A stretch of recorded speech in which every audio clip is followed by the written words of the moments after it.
Hey everybody, I've just watched Judgment Day, well, most of Judgment Day, apart from the women's match, which I couldn't watch. Maybe I'll watch it later, if I hear it's good.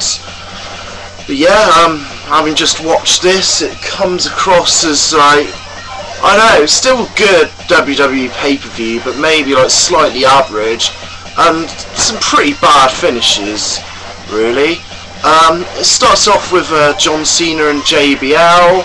A lot more grappling in this match than I thought there would be, and like a lot more like putting over Cena's strength and stuff and wearing down. It was okay. There wasn't anything special. John Cena FU'd JBL. There was full Nelsons involved and lots of locky grappling things. So it was alright, nothing special. It was just there. But it was interesting to see Cena in an opening match once again, I have to say that. And now it's like the tag team title match. Kane and Punk versus Miz and Morrison. I thought this match like was pretty good, and like if they had like about 5 or 10 minutes longer and a better finish, then it would have been quite a pretty good match, I thought. CM Punk was really going for it in this match. Like, he was like kind of doing like Anaconda Vice style thing, but with a mix of like what Tajiri used to do, Tarantula, and I believe that was on Miz, I think. But I really hated the ending of this match, yeah. Like, Punk goes for the go to sleep on Morrison. Morrison gets off. Then Punk kicks the Miz outside, and it's like Punk's like looking at the Miz, while John Morrison's in the back. And then like Kane goes to choke slam Miz outside, and Punk is still looking at this for like such a length of time that it's ridiculous. And then Morrison gets him.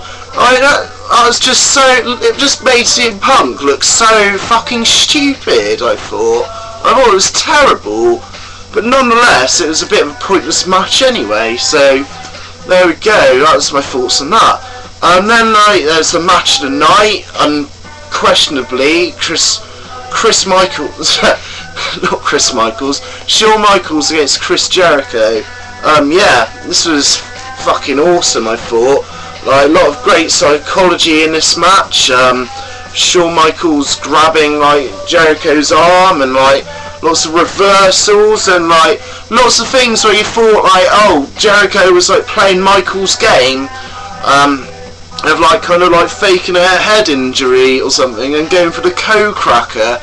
And yeah, just a really great match, I think. Like, for me, it's definitely up there with WWE matches this year.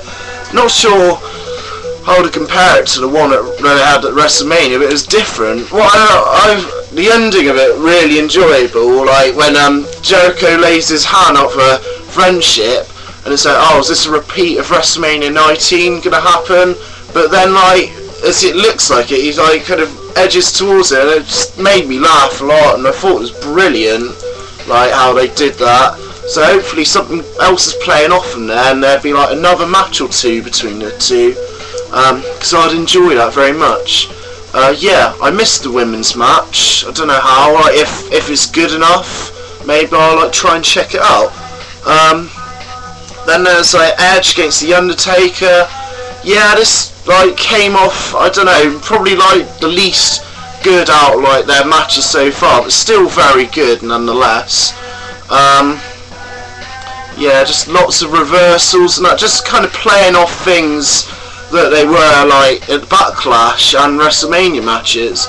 But the ending for this was like hideous, because like, it was a vacant title. Undertaker, like they were both being counted out. Undertaker crawled in. Then it like looked like Undertaker would have reclaimed his vacant title. Then obviously Vicky Guerrero comes out and says blah blah blah. Like, seeing as it's not on a pinfall or submission, Undertaker didn't win the title. It would have been better if she like restarted the match and there's a definite finish. But there's a one night stand pay-per-view in like less than 2 weeks, I believe. So hopefully Hell in a Cell between the two. That's what I'm looking for. But who knows? I just thought it was a shitty ending, and like to that match, and put a bit of a damper on things really. Then MVP comes out after this, challenges the locker room, and out comes Matt Hardy to introduce Jeff. And then they have a match. This was a cool match. I had MVP basically dissecting Jeff Hardy.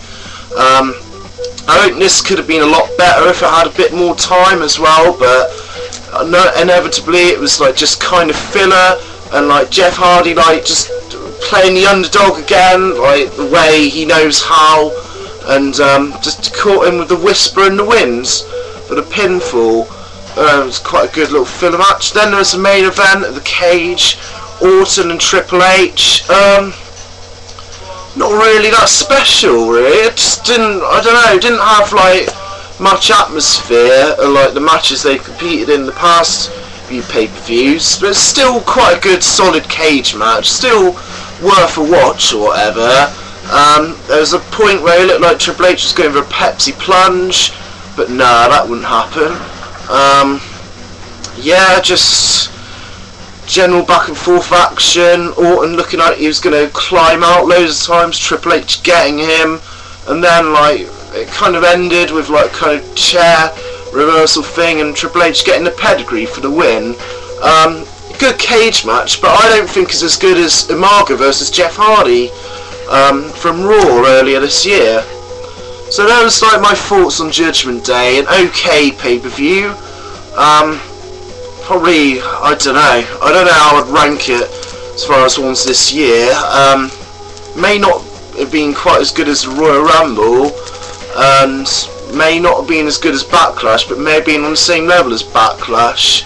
And WrestleMania No Way Out standard out for like WWE pay-per-views this year for sure. But yeah, it was alright really. Nothing, I don't know, if you miss this pay-per-view, you're not really missing a lot really. And there's another pay-per-view in 2 weeks anyway. They should cut 1 or 2 more pay-per-views even so this year. There's just too many. There needs to be more build-ups, big time. Yeah, so that's my thoughts on Judgment Day. I'm going to like try and do my Q&A tomorrow or some other time within the next 7 days, so send more questions if you want, but I think I may have enough. Thank you very much to everyone that's sent questions thus far, and I'll see you later. Cheers.